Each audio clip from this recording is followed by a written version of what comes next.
Hey guys, today we are going to learn how to add your email account to the iPhone.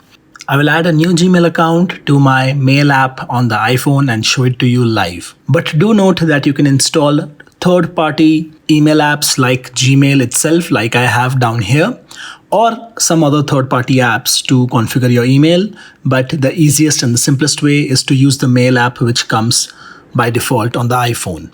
So you will see over here on my mail app, I just have iCloud configured right now. So that's only one email ID which is enabled for the mail app. So what I'm going to do is we're going to go to settings, scroll down to mail, and you see this option called accounts over here. That's where we need to go.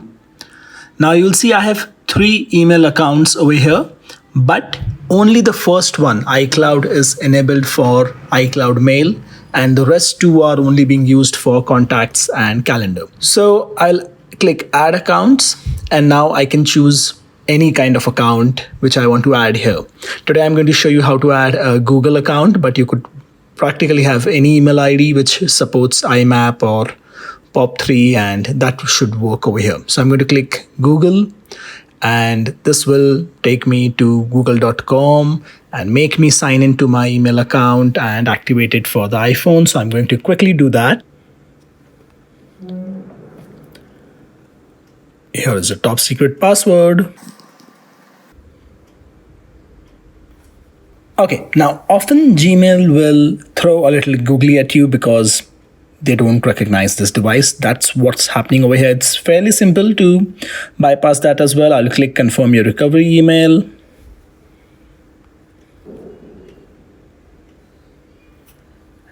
And boom, that account is right here.